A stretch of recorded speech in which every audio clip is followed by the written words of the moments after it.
Okay, so hello everyone, and welcome to the 68th episode of SparkCast. Joining me today from Team Dakota is. Isn't it 78th? What did I say? 68th? So, yeah, 78th episode, as I said. I was like, I'm pretty sure we had a 75th not too long Yeah, that's ago. true. Uh, and I had rehearsed this a few times. No, I didn't actually rehearse. Um, but yeah, I should have. I should have rehearsed. Okay, so with that out of the way, uh, That was the this only mistake that's gonna happen this whole time. the whole stream. That's it. We're gonna start off on a great note. Someone in the community has been taking upon themselves to be the only person making tutorials. Not even Thomas is making tutorials anymore. Okay, so I got a little behind during the holidays, just because of being out of the office, and then on top of the game jam stuff's keeping me really busy right now. So that's kind of where all my time's going, a lot of it. As far as just making sure judging is going smoothly, making sure all the prize fulfillment's gonna be ready to go for when we have a winner. Um, so yeah, so I know I'm sorry, I apologize. I actually have a whole list of I still haven't done 14 and 15 for the RPG, which is really annoying myself because I really want to get those. And then I have a couple tips and tricks episodes too already mapped out. I just need to actually do, but I apologize. Yes, I will be getting to tutorials. Okay, but getting back to Zfools, who has made the really cool uh, RPG tutorial, turn-based combat RPG tutorial. Yeah, so cool. So I had only seen the first episode of it, but he has since released episodes 2, 3, and 4. Fourth was released shortly before the stream had started. So those who like RPGs or honestly just want to learn more about coding and good practices can watch those streams because he mentioned some concepts about multi-brains and best use of them, like how you can avoid common errors with them, as well as differences between things like call page and switch page.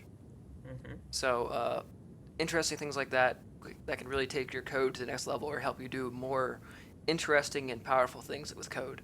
You can learn from that tutorial, not just how to make turn-based combat in RPG.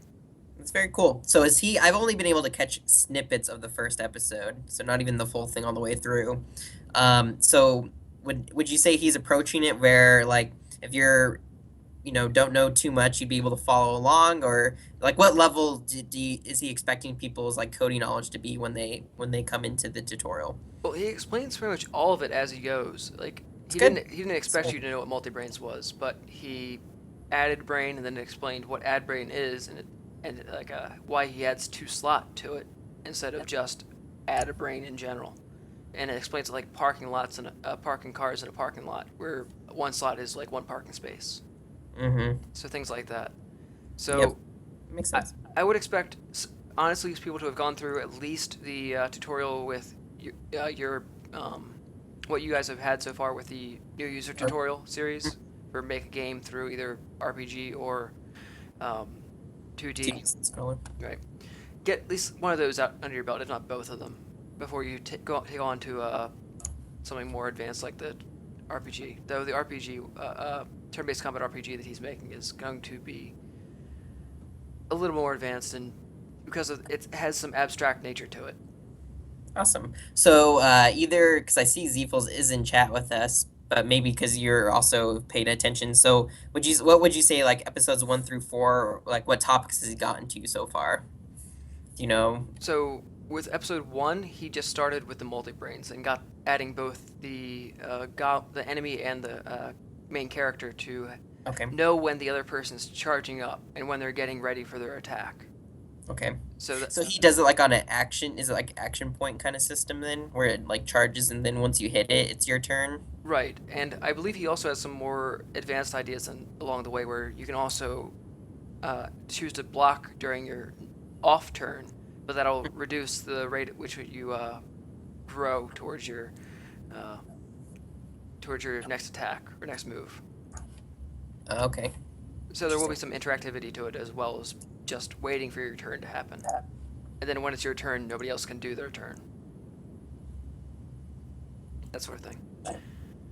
Nice. That's cool. And then I'm assuming, so if he did that in the first one, did he start introducing is it like a party system where he's gonna have multiple characters on either side, enemies and, on your team? I believe that is the goal, yes. But the first one I saw only had one goblin and one human. So Yeah, I human saw player, that where yeah. it's just one. But I presume he's going to be make multiple characters. Otherwise, we will mock him. Yeah, that would be a very different turn-based.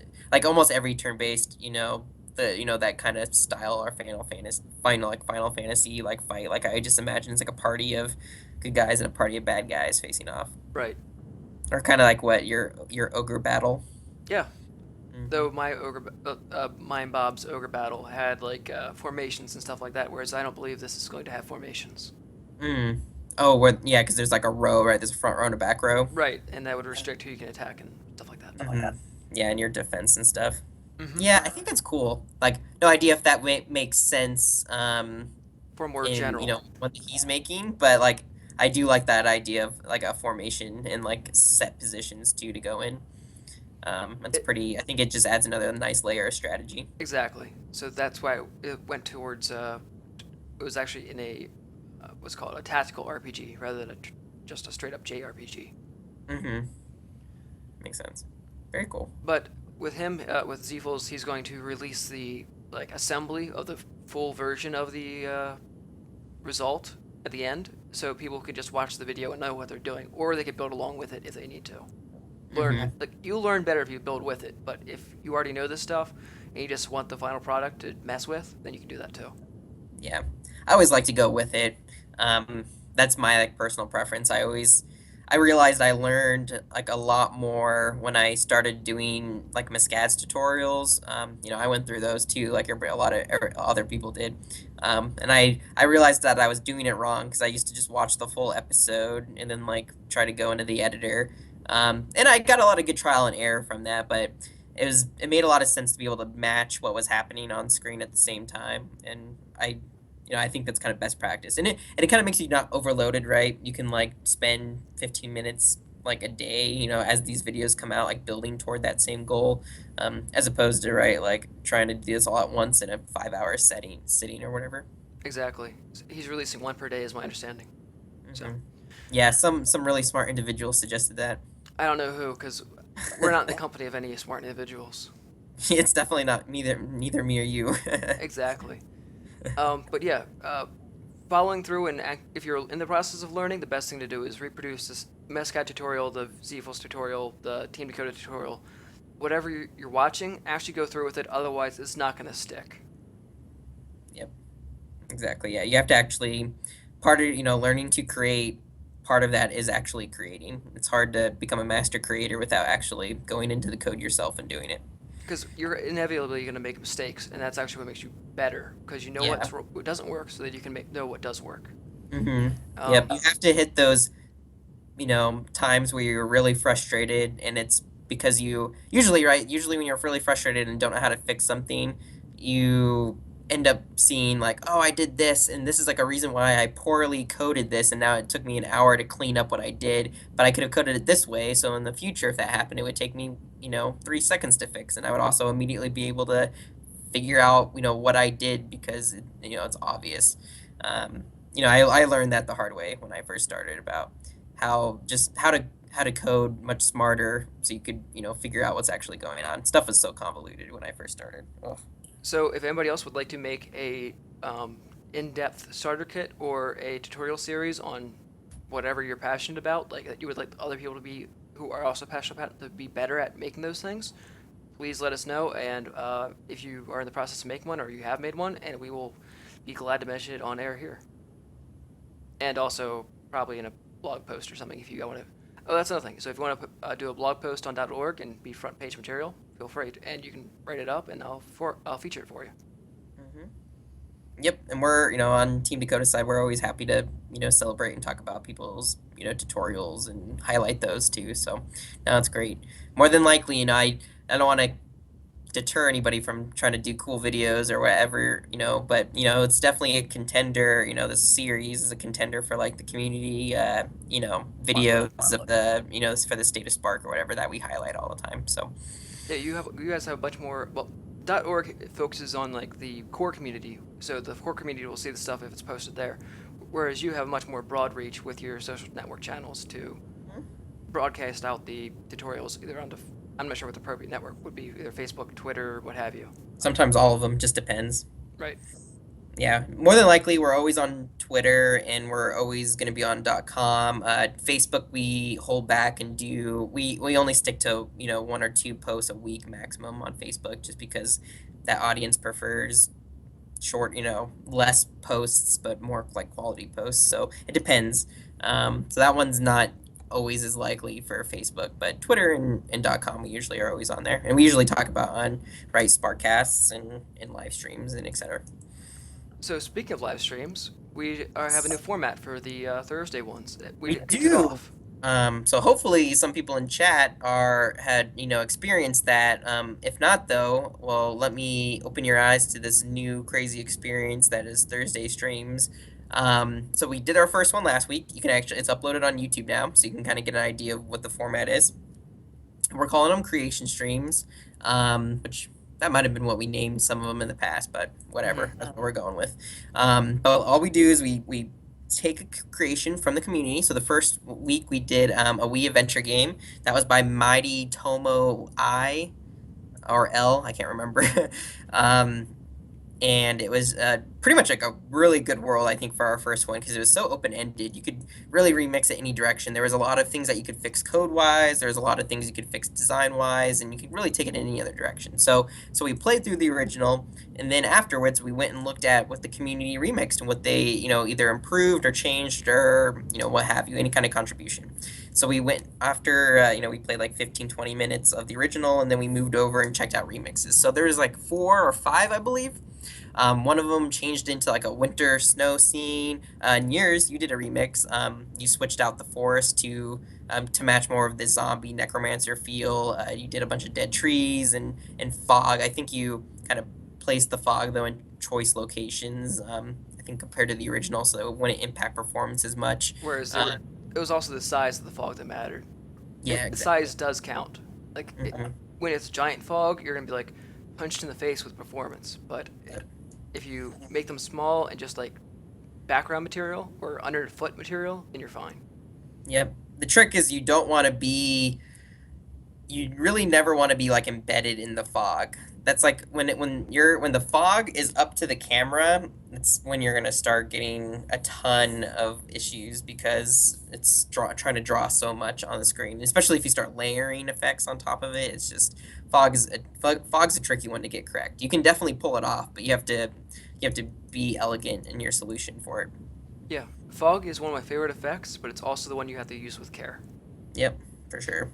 And clouds too. Yeah. Clouds are I see those kind of get overused I or actually, used. But though, the rocks, I actually really like those rocks, and you were right. I did keep the flat edge either totally on top or at least angled to be visible. yeah, that was cool. I liked how you did that because it like I saw that because it's kind of like this you think of a plane like that and it's kind of windswept, right? And so like everything's still kind of flat and you have some of those, things that come out and kind of poke through and out, but they're still relatively flat, like toward the surface, and it really emphasizes like that's the shape of this, the planes that you're going towards. So no, I thought that was a really nice touch, and yeah, the Conquer rocks are just fantastic. Yeah, I thought it made it look a little bit like Highlands or something like that. Mhm. Yeah. Yeah, no, exactly. I think there was even a Dragon Age Inquisition area that was similar to that, where it's more open and a lot of like rocky like patches like that. So that was really well done. Then there was Lucid Stew had an awesome one where he fixed a lot of the intro, gave it a title screen, kind of arted up the UI for that, as well as like the starter area. So that was really neat. And I Word, think I'm missing one more. word. Oh, where Andrews. More characters.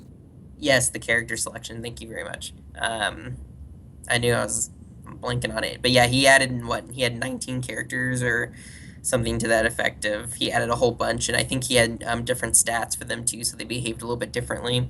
I also remember he added the nice little hold right trigger to sprint. So for all these like games with long distances, it's just really satisfying to have.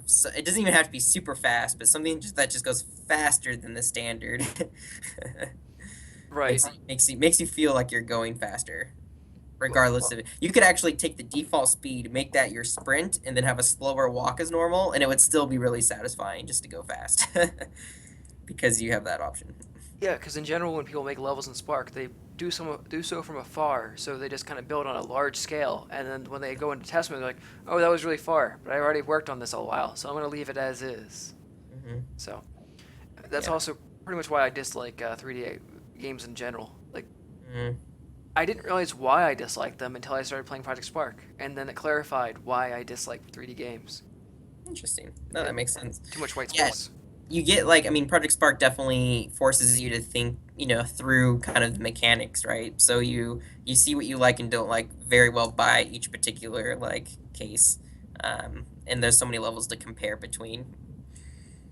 So no, that's cool. So, Uh, how I view the Thursday streams isn't so much we make new creations based on the original creation as I'm suggesting changes to the original creator. yeah, I think that's like a cool way. I think it's like a community effort to just make everything in Spark better or used, right? So like the creation that we're looking at this week for tomorrow's stream, and you can guys still participate because it's open. We still have what 24 hours or so Pretty much before exactly that 24 stream. hours, yeah.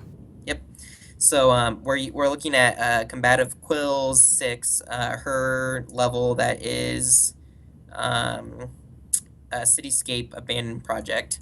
In parentheses, abandoned project. And that one is more of an aesthetic planned one, so there's a lot of opportunity for either building off of that and adding, other things or making, a game out of it, and introducing gameplay elements. So really looking forward to that. And it's just basically like that's the goal, right, for Thursday. It's like all about working together as a community to really, utilize that remix button for what it was meant to be, as adding, meaningful changes, whether small improvements that you can think of as you hope that the original creator adopts, or you could just make it something entirely new out of it that they didn't expect.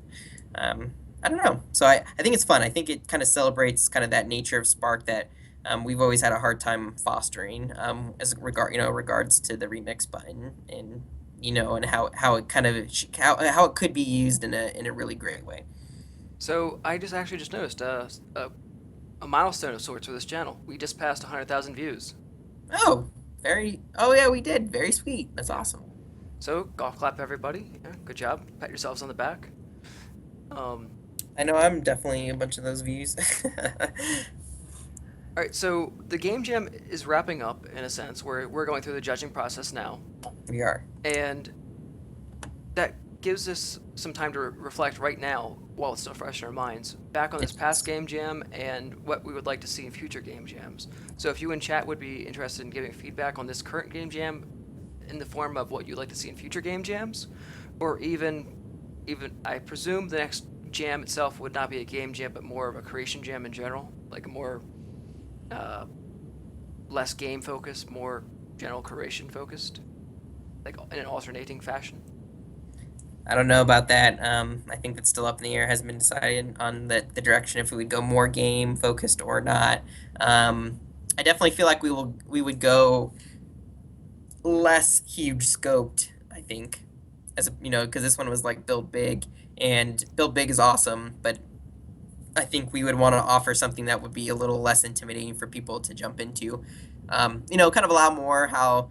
I mean, I really enjoyed in the Creation Jam how people could make, if they wanted to, 4 or 5 or even 6 entries that were all actually really sweet to look at.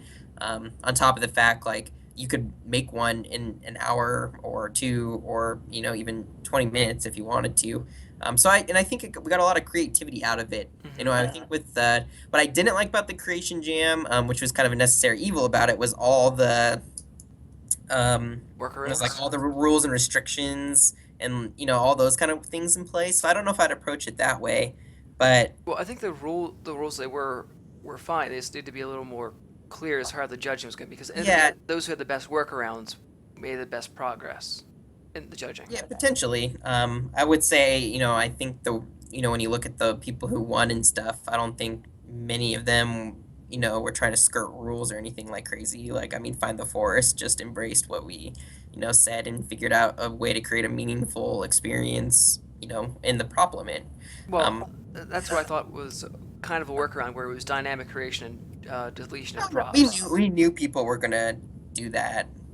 Yeah, it just didn't seem like that was the original intent, at least as far as like our perception of what the rules were, or the intent of the No. level was. Yeah, no, we knew people would do that, and so we didn't want to discourage that. But we also didn't want to discourage people from just making a really cool model of a creature, right? That, and I think we had in, um, like, I know I can't remember the place, but like Fluidity got up there, and that was by Charlotte, Well, that and that was was, animations. That was just yeah, stunning. It wasn't yeah, just the model. The model was okay, like yep, as far as like standards of what you would expect from a Project Spark creation, a combination of props. But the fluid animation of it was the focus there. That was hmm, spot on, fantastic. yep. Deserved a win, in my opinion. Yep. So, I mean, that was, yeah, that's an awesome creation. So I think it was cool to see how different, people kind of interpreted that, and we got a lot of things. I mean, this time around too, and so in the developers game jam, I'm playing through a bunch of the epic creations right now, and it's really cool to see all the different directions people, went with it. I mean, epic is a pretty general category, and we didn't limit you to a theme. It's just had to be a certain length, basically. Um, and it's pretty incredible. Like I mean, I never want to change from how much variety that we've been seeing from our pretty much from the community game jam onward. So community game jam, creation jam, now developers game jam. There's always been a really good variety. I don't think I'd ever want to go back to the so specific of make a Movie, make Spark, yeah, a I mean, a primitive Spark, level. yeah, and I thought that was kind of a convoluted rule system too, with that many categories. But I do like the idea of like a smaller and a larger too, how we did this one. Although I am surprised how I wish the entries would have been more equal. So I think that's something we have to think about going forward, where we had, a third of the entries were, arcade, and then the rest were epic, and would have loved to see that more balanced. I'm surprised too, the way it ended up that way, because I thought arcade is the more approachable of the two. Epic, to do an epic creation that long and of high quality is, I think, a lot harder to pull off versus an arcade. If you It's more about coming up with a really good idea and then implementation. But it doesn't necessarily have to be a crazy long time commitment, where I think epic is a time commitment regardless. If it no matter what you do, it's going to be a really long time commitment. I actually liked Silent Infantry's idea of keeping them in 2 minute bursts. Like if you were to put on a time limit of have to together polished experiences for within 2 minutes of playtime or experience time. Hmm. So that way people could make arcade games, but they'd have to be really polished and really fun and really interesting and different in order to actually have a chance at anything. Or they could be really amazing non-game experiences. So those could be your two categories right there: games and non-games for the next smaller experiences. Jam. Yeah, that's interesting. Yeah, no, I love everybody's thoughts on the game jams. I think talking through it, and especially right now when it's all fresh in our mind, is like super helpful to me. To the team as we're looking at possible future game jams. I know another suggestion that had been thrown around was a remix jam. Yeah, I'm very keen on the idea, and I think I've been throwing this out too, and I've been mentioning about how I really want to see it where people don't get all concerned and worried about like existing stuff that's out there. Like I'd love to see, um, People be you know, excited that there are things remixed. yeah, I'd love to see like, everything out there like available for people to use and play around with and enter, and without like having to have permissions or credits, or it's just like, full range of where you can use remixes. And then even then, like, do we want to base it on like you have to make a remix? Is like your entry itself, so you're remixing something that's out there, or is it just, you can use remixing in your in your realm of things to use, you can pull stuff in. So there's kind of that. I don't know really sure yet if I would want to make it so you have to remix, or it's more you start from scratch, but you can bring anything else you want in. Oh, there's another way of looking at that. Like, when I think remix jams, it could be either you start from here's everything in Project Spark, remix it, or Hmm. here's a subset of things, Yeah. remix one of those. Yep.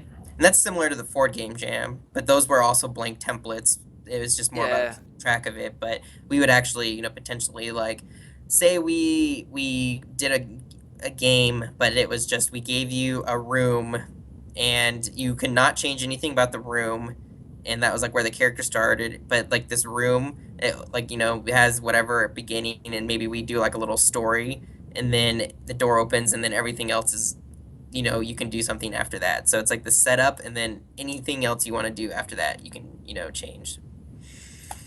I mean, I would So almost be tempted to suggest a series of jams that are related to each other. One being a starter kit jam, where creators would create that first room of sorts, mhm. where they create the mechanics, and then they create the tutorial of sorts level, which would be the room, so you learn the mechanics and have the players do that stuff, the menu and that sort of thing.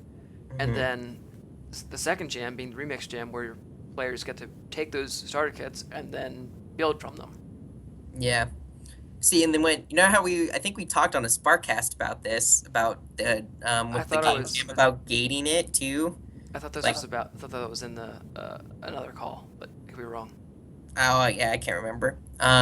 But something was brought up to my attention too about how it would be a cool idea to have it where like there's kind of deadlines every 2 weeks or something. So something like that, right? A series of um, you know, kind of different levels would be interesting. It would actually go along with the that kind of proposed deadline solution because we saw right that some creations had a hard time budgeting time and ended up of course like it's the case always and like working on Project Spark is the same way where like deadlines come and it's oh no and it's pretty much like a month of work gets squeezed into 3 days, right? That's just the nature of how stuff works. But So the idea would be everybody starts at the same time and then has like mini deadlines of do this by this date, and yeah, then right. if you do, then we'll talk to you about it and be able to like give you feedback up to this point, something like that. Yeah. Now think about how crazy this would be if we did. So this would be kind of a crazy. This just came to my head. Now this seems kind of convoluted too because of like probably the amount of rules and how to follow it. So let's say you do like a 6 week period, and you kind of think of it as like a marathon. And the way it works is what you said, right? Is like so it's all one game jam, but you have different like deadlines along the way. And so the first one's like a starter kit, right? And then maybe that's like week one. So everybody builds a starter kit. And then we actually rank through those starter kits, let's say. And then we choose, the winner. That becomes the next point that everybody builds off of. And then the next deadline, everybody adds whatever element to it. And then we choose the winner of that one, and then that's the spot that everybody else starts off with and remixes from. And then what happens is the winners on your placement in each category, you like earn points toward whoever's the ultimate winner. So like if you're first place, you get 10 points. If you're ninth place, you get nine, or like you get more, first gets 10, second gets 9, that kind of thing or Right. whatever. And then it's like at the end, it's kind of like whoever earned the most points across all the rounds is gets crowned. That'd be like a So game with jam that, gauntlet. yeah, it's like a gauntlet kind of thing. Now, my question would we end up disincentivizing people from participating because if they didn't place, earlier, they are like, well, there's no way I can win now. I might as well not participate in gates 3, 4, and 5 because I haven't placed in the earlier ones, and I wouldn't want that to happen. Typically, what you do to encourage future participation is you have the earlier rounds be worth less than the later rounds. Yeah, yeah. I could see that. I like this. I like this a lot because I think it combines a lot of things we've talked about. Hmm. Because it's smaller chunks. It encourages remixing based off of what other people have done.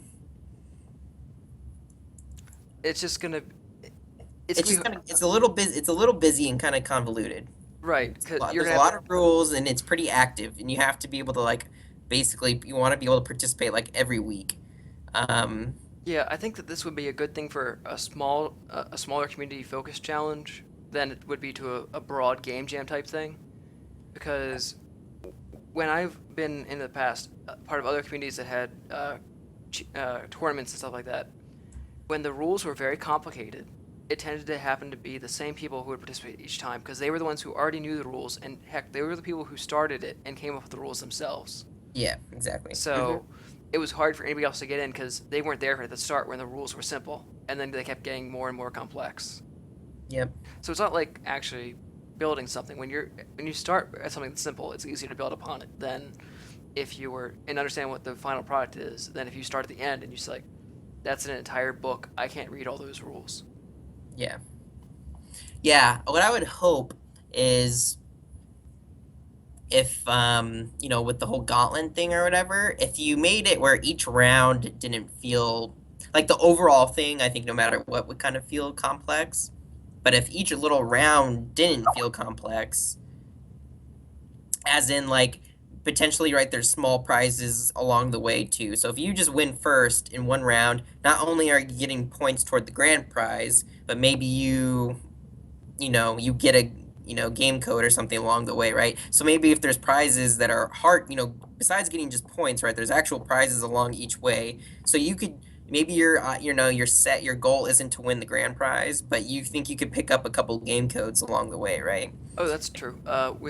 In order to for some football pools that I know of that I'm not a part of, they actually have weekly prizes. So if you do well that week, even if you don't win the overall league, you can still win that week in week 16, and that's towards the end of the season, and still get a prize for for doing well that week. Mm-hmm. So that could be one motivation for people to continue going even after they've started and technically don't have a chance at the first place overall. Yeah. Well, I like that. Yeah, this is making me think. This is good. This is making me think. I really like this idea. I'll have to think about it. There was a suggestion. Let's see the suggestion in chat. Oh yeah. So there's also this like the idea. This is obviously I think one that would be more approachable for everybody. Is just taking any creation that has been made by Team Dakota and then remixing from there, and then whoever has the best remix wins. Well, there was also the thought of either remixing Champions Quest or remixing Conquer, or making a second episode of Conquer or what have you. Yep. I feel like I don't think I'd ever. To be honest, like you can kind of remix Champions Quest and Conquer, but there are things that are going on that are just kind of bizarre. Because of there's just a lot of weird stuff. Streaming, right? Yeah, I mean, like that's used in Conquer. We never used that in the original Champions Quest, but I mean, there's stuff that would make really remixing those to where you could change them dramatically would be pretty tough. Like I feel like what would happen is everybody would just delete everything in there that's code related and start from scratch on that map. Like that's what I imagine would happen because Right. I don't think anybody would want to like embrace they would either want to embrace necessarily everything that goes on there or try to figure out how it works because they're complicated levels. I mean, they had there's teams of, I mean, there was probably 30 people working on Champions Quest or whatever and and that time it's like, no, we tried to keep things simple, but when you have that many people collaborating, stuff can get kind of messy. So I don't know if those two in particular would be, good options, but Well, from a personal standpoint, I hope there is another game jam, like maybe in the next month or two, something like that. Just because I know there are some people who started to do the game jam or were idle during the game jam, and there are fantastic creators that are still involved in the community, and I would like them to have like a motivation to put something out there that's polished, complete, enjoyable. yeah, I don't know. We need to figure out just a good way to keep people motivated. I know it's hard. I mean, I have gotten burnout too I mean, I think project burnout is like the number one thing that prevents everybody from sharing their like really, really cool stuff. And I mean, it's really hard. It's kind of unavoidable, but yeah, everybody needs that kick to do it. And game jams really provide that, especially like this last one. I think a lot of people I think pulled out, went to some older projects and borrowed from them and stuff, or even incorporated them into this game jam. Defco and Zfools, that the one level, the ancient temple on in the One Time Hero was a creation that Defco was working on for quite a while. I think I remember seeing the first screenshots from that like in June or July. So, and I think having that motivation, like I would love to see the creator, I think it's Bubba DJ. He was working on this really, really, really cool looking Conquer game, like, amazingly cool Conquer game, and he had just this like great cinematic like opening, and I could see clips from it and stuff, and I don't even know what happened to that. Like it's probably never gonna get published, but like I'd love to see it published. And I was hoping he didn't participate in this developers game jam, but like, stuff like that, right? Or it's still really great to see like Spawn Nine's working on Conquer Remastered, Right. and but that was a thing he's been working on since April, of this year, and I think people just get distracted and have a bunch of other stuff, or who knows, maybe he's been working on it the whole time. He said he has been, so yeah, I mean the scope of it must be huge then, which it's really cool to see that. But and I think Spawn 9 will get it definitely submitted to us. He's still I know Spawn 9, he's like in the editor all the time, but for people who aren't in the editor, but I know they have these huge projects, I'd love to see them still working on it. And so what I was going to say was, off the top of my head, I'm stalling for time because I had a thought and I lost it. Stall. What was Can't that? think of it. No, I guess we have to move on then.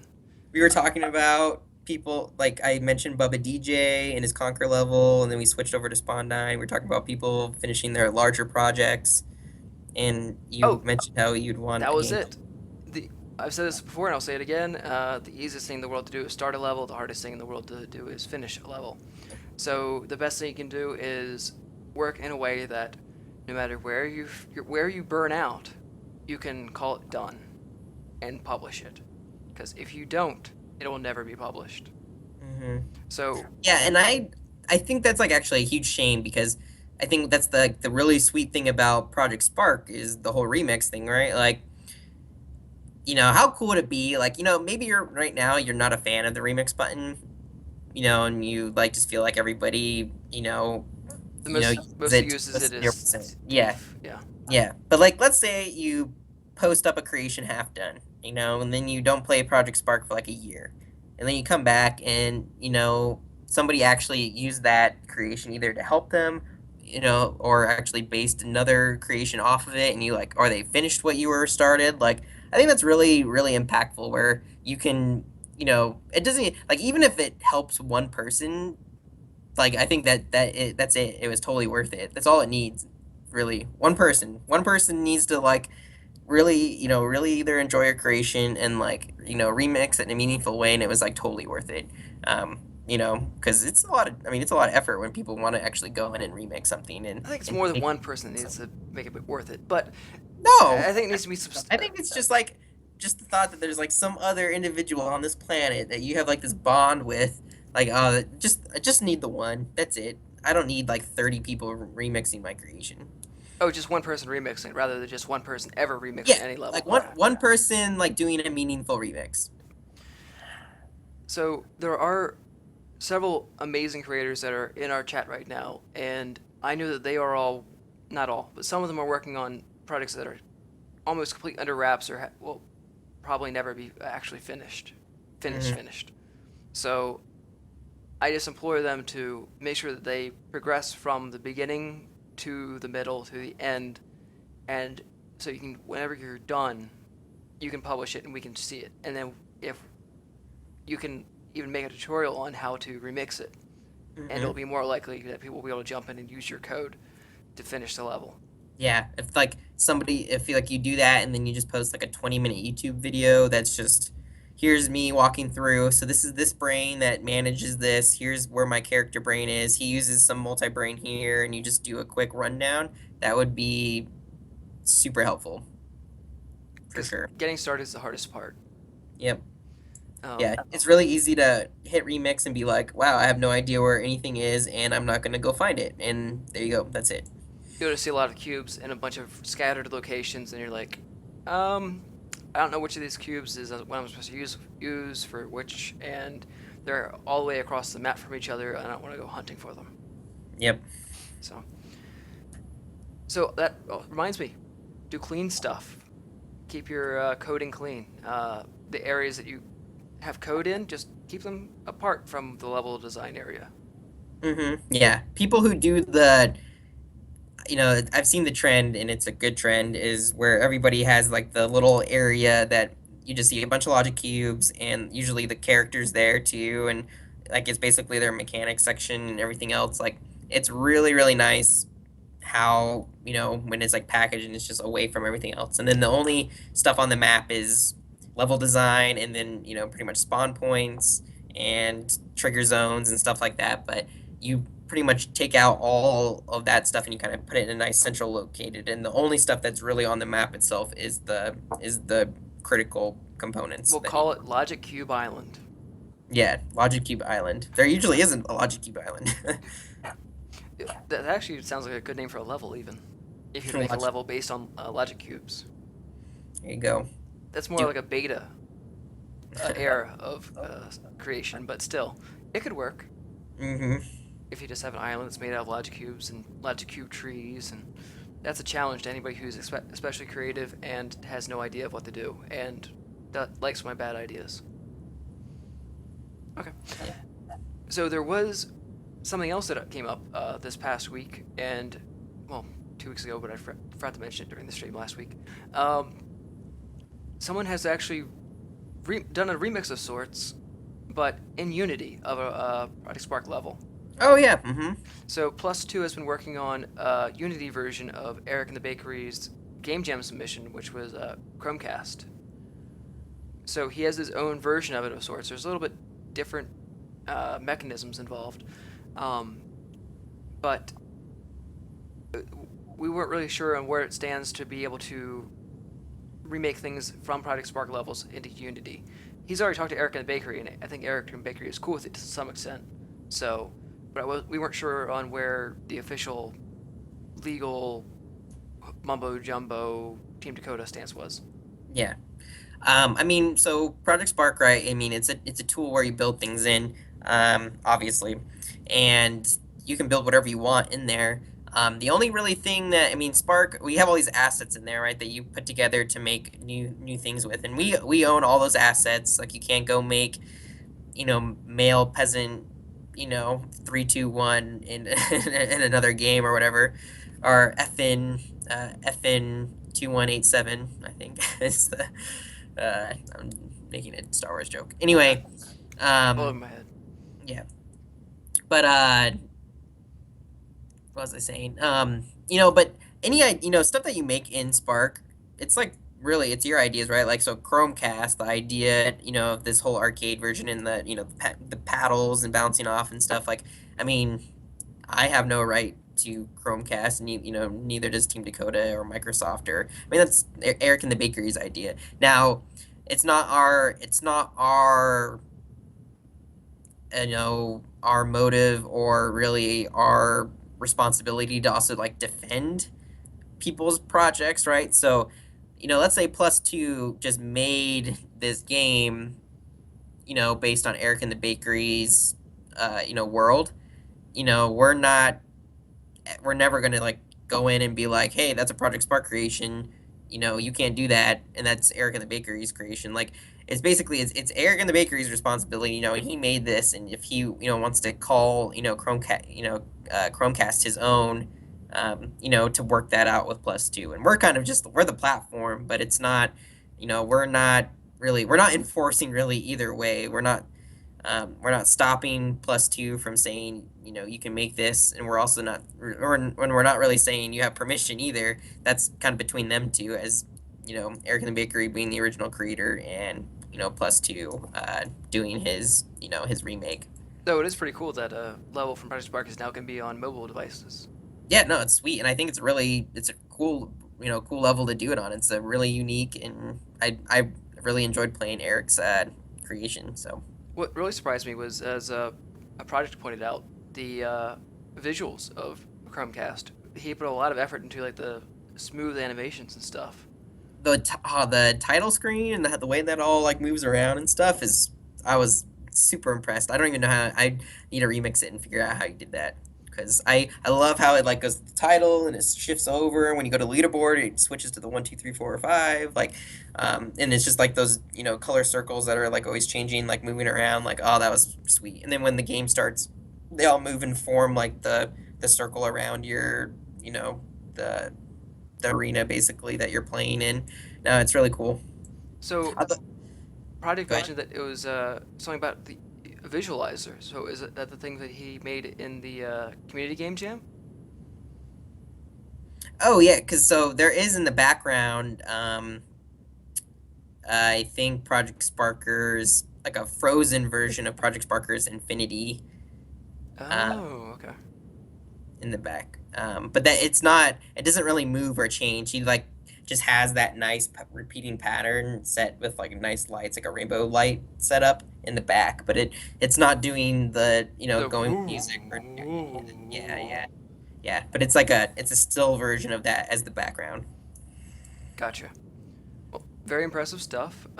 Mhm. I did half my judging last night for the arcade stuff, and among the top creators, it's very close. So I think everybody will have a pretty good idea of who the top creators are, but not exactly their order.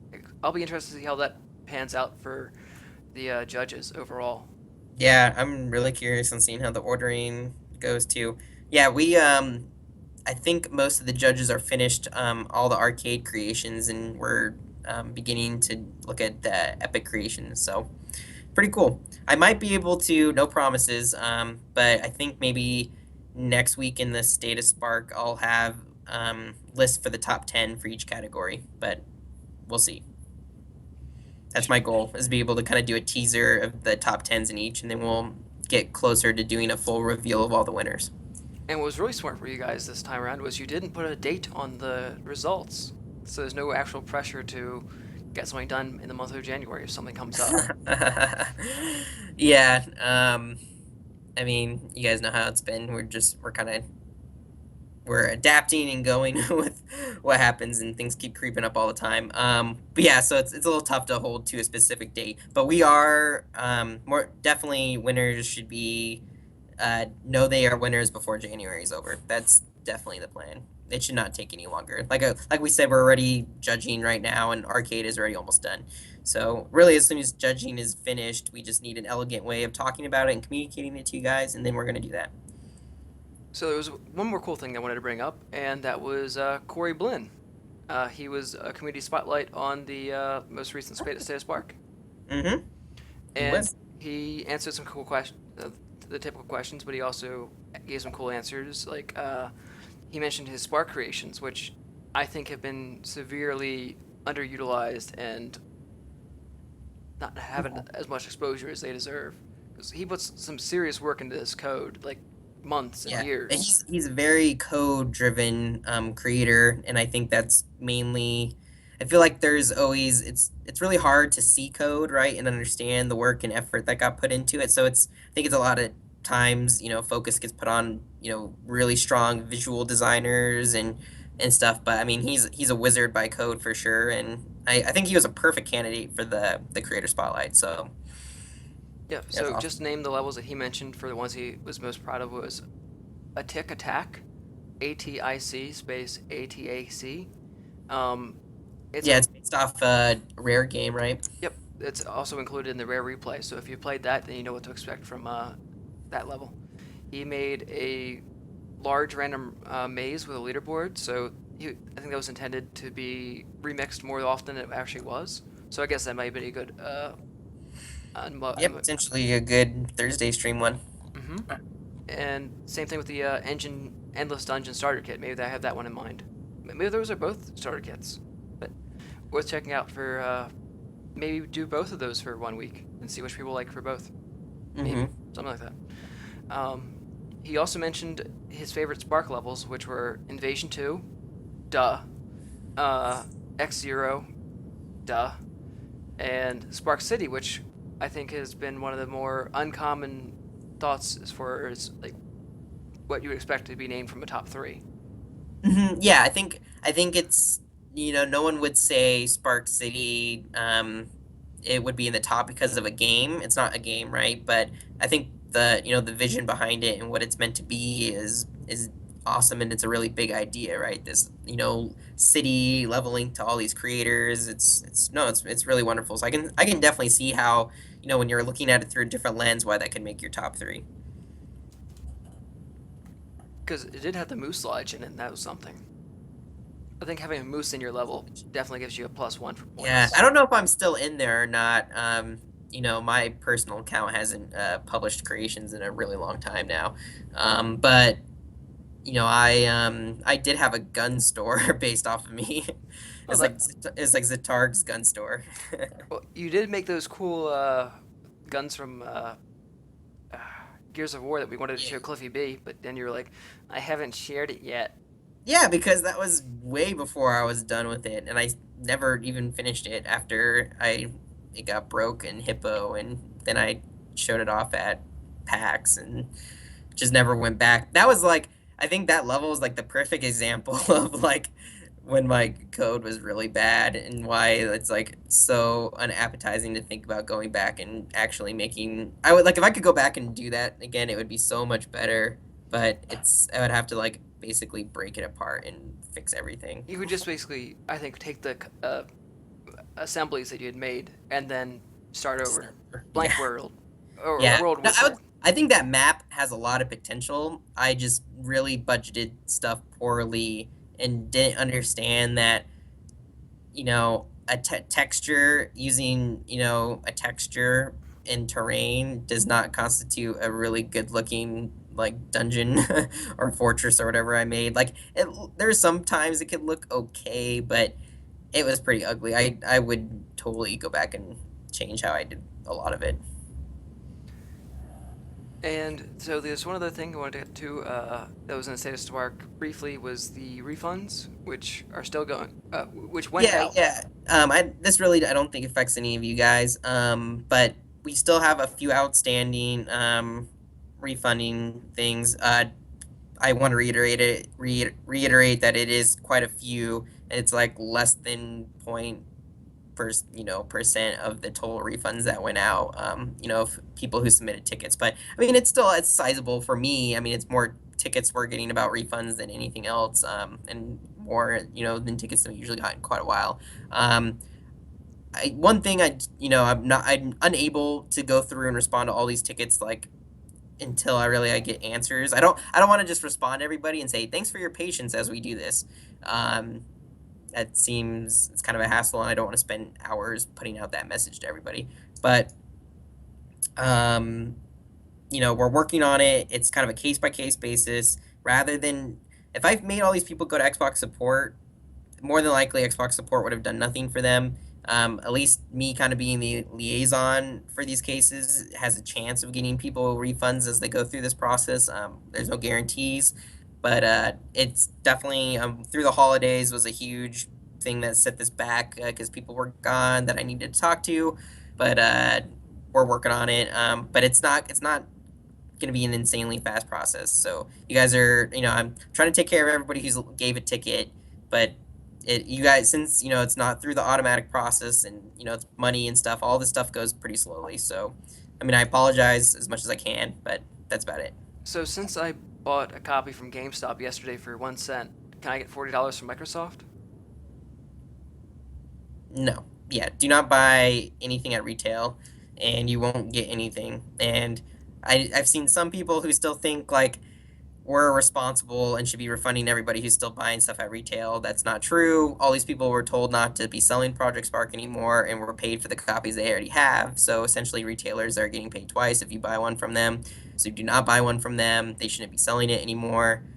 It's been like recalled, So basically. if someone contacts the retailer who's still selling and they say we haven't heard from Team Dakota or Microsoft, should they talk to you? Should Well, no, so nobody that they would talk to would have heard from us, right? This is like very high level inventory management. Like, nobody at Target support would have any idea about any of this at all. They just see that this is an item on their shelf and what have you. so So should we target HQ that people would contact in order to find out if they have been contacted by Team Dakota?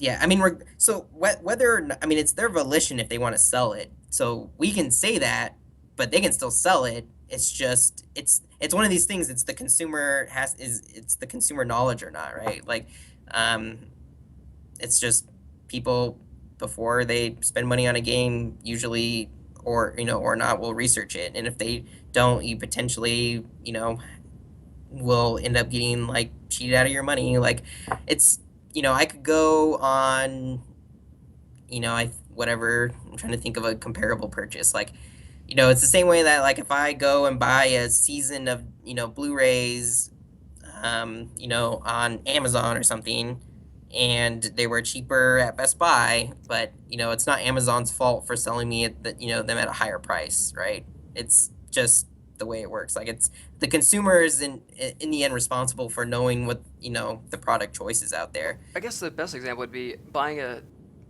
DVD compilation of South Park when at their website they have all the episodes available for free. Yeah, I mean yeah. I mean, there's a lot of ways to get stuff for free. I mean, like that's like Amazon Prime, right? Like I'm a Prime member, and there's a lot of videos and seasons and things I can watch for free right now. But I could also just go and buy it. But why would I do that if I could watch them for free? But it's you know that would be my fault for not knowing that I could do that. Um, we did all that we can as the developer, but I can't go in and change. I can't go chase a bunch of retailers. And Microsoft's definitely not going to do it. We've already like taken care of it on our end. So Okay, so I think there's one final topic, and if anybody in chat has any questions or something like that, they can shoot them out now while we're going over this. yeah, And then sorry. I apologize if I sound a little cynical or jaded. jaded about refunds, but it's been really annoying, and it's not users that I'm annoyed with. It's more internal stuff that I'm annoyed with because I really want to get everybody answers, and I want to get everybody who's given me a ticket a response, and I'm working hard to do that. And the jadeness comes from the other direction, not from you guys. Just know that. So I apologize if that's how it seems. Okay, on another note, art.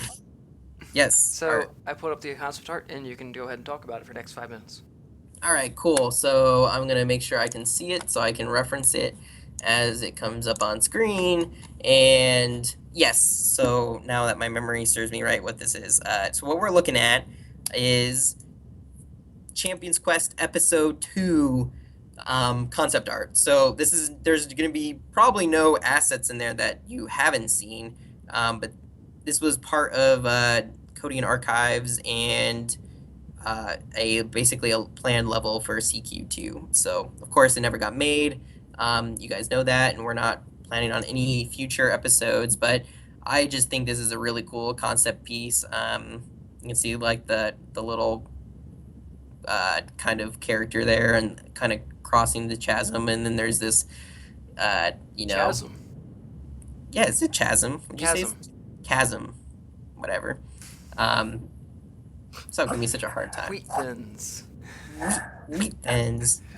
Wheat thins. But yeah, so I thought this was a pretty sweet concept art. So I wanted to share that with you guys. We've actually some of the concept art that was like part of the developers GameJam stuff was also CQ2, and pretty much it's the stuff that didn't have tons of new assets. Like of course there was, I think we've shown off now like the concept art that was for the sky, blimps and the whole sky-ish area, and that stuff wasn't ever made or was part of CQ2, but things like this were. So yeah, if anybody ever wants to, get all this concept art and then try to rebuild Champions Quest 2, if there's a group of like 5 people who they'd love to make the spiritual successor to Champions Quest, they could do that, and I would provide everything they would need to do that. So, in general, is it your understanding that Team Dakota, the concept team the art team made content team? There we go. That's the word I was looking for. Made the content needed to make Champions Quest the episodes, or was it they wanted to make content and then the Champions Quest team used whatever content was created for their episodes? Um, Depends. I would say the more the lore stuff, right? Like so Void Corruptor, he's like a good example of he was made specifically for our universe and for like Champion's Quest and for that kind of direction. Dungeon Descent was completely made just for wish fulfillment by users. But yeah, but we had content that was also, part of our plan story and for Champion's Quest for sure. So there was content. That's how content sometimes got originated, was through what we needed for Champion's Quest. But things like Cody and Archives, that would have been made either way, or was that made? Yeah, Cody and Archives was something they made before, and it wasn't specifically for Champion's Quest 2. I think they knew that was going to be an environment they were going to probably make use of anyway. But yeah, Cody and Archives was kind of just a layer onto the Spark universe, and it wasn't specifically like Champion's Quest 2 for sure. All right, so thanks, Thomas, for joining us, and thanks everyone in chat for popping in as well. I'm expecting great things to see from both Project and Infrared because they did not actually participate in the Game Jam, and that hurt me personally. So, um, Yeah, what is with that? Come on, guys. you guys owe me. For some reason, you guys owe me.